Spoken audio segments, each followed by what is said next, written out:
അപ്പൊ നമുക്ക് ഉറങ്ങാൻ എപ്പോഴാണ് സമയം? 4 മണി കഴിഞ്ഞാൽ പിന്നെ ഞാനൊരു 8:30 വരെ സുഖമായിട്ട് കിടന്നുറങ്ങും. അപ്പൊ 4.5 മണിക്കൂർ മതി ഒരു മനുഷ്യന്? അതൊക്കെ മതി.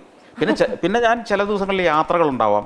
ഈ യാത്രകൾ എന്ന് പറഞ്ഞാൽ എന്റെ ജോലി എന്ന് പറഞ്ഞാൽ ഒന്നുമില്ലല്ലോ, ഡ്രൈവർ വണ്ടി ഓടിച്ചോളും, ഞാൻ അതിനകത്തിരുന്ന് സുഖമായിട്ടിരുന്ന് ഉറങ്ങും. അപ്പൊ ഇവിടുന്ന് എറണാകുളത്തിന് പോകണമെങ്കിൽ 1.5 മണിക്കൂറാണ്, ഈ 1.5 മണിക്കൂർ മതി. അപ്പൊ ഈ ഉറക്കം എന്ന് പറയുന്നത് നമ്മൾ ശീലിക്കുന്നത് പോലെയാണ്. നമ്മളെല്ലാവരും പറഞ്ഞു കേൾക്കാറില്ലേ, മിനിമം ഒരു 7 to 8 hours ഉറങ്ങണം. അത് സാധാരണക്കാരുടെ കാര്യമാണ്, ഞാനൊരു അത്ര സാധാരണക്കാരനല്ലല്ലോ. ഇന്ത്യൻ പ്രധാനമന്ത്രിയും ഇപ്പൊ 8 മണിക്കൂറൊന്നും ഉറങ്ങുന്നുണ്ടാവില്ല, ഒരിക്കലും ഉണ്ടാവില്ല. അവർക്കൊക്കെ നമുക്ക് ഇപ്പൊ നിങ്ങളുടെ വീട്ടിലൊരു മരണം നടന്നാൽ നിങ്ങൾ 8 മണിക്കൂർ എന്നുള്ള ചിട്ട പാലിക്കുമോ?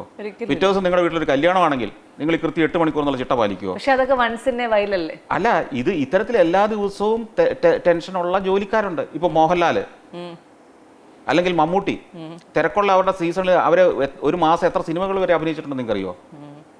പ്രേം നസീർ പകല് മുഴുവൻ ഒരു കമ്പനിക്ക് കോൾ ഷീറ്റ് കൊടുത്തിട്ട് രാത്രി വേറൊരു കമ്പനിക്ക് കോൾ ഷീറ്റ് കൊടുത്ത് അഭിനയിച്ച കഥകൾ എത്രയോ കേട്ടിട്ടുണ്ട്. നിങ്ങളൊരു സാധാരണക്കാരന്റെ ജീവിതത്തിൽ നിന്ന് ഉയരണമെങ്കിൽ, ഞാൻ ഇപ്പോഴും പറയാറുണ്ട്, 9 to 5 ജോലി ചെയ്യുകയും 8 മണിക്കൂർ ഉറങ്ങുകയും ചെയ്യുന്നത് ഒരു സാധാരണക്കാരന്റെ ചിട്ടയാണ്. നിങ്ങൾക്ക് സാധാരണക്കാരനായി അറിയപ്പെട്ടിരുന്നെങ്കിൽ നിങ്ങൾ എന്നെ തേടി ഇവിടെ വരില്ലായിരുന്നു. ഒരിക്കലും ഇവിടെ വന്നത് ബാക്കി നിങ്ങൾ ഉറങ്ങിയ സമയത്ത് ഞാൻ ഉണർന്നിരുന്നതുകൊണ്ടാണ് നിങ്ങൾ എന്നെ തേടി ഇവിടെ വന്നത്. സത്യമാണ്, മനസ്സിലായില്ലേ? തീർച്ചയായിട്ടും.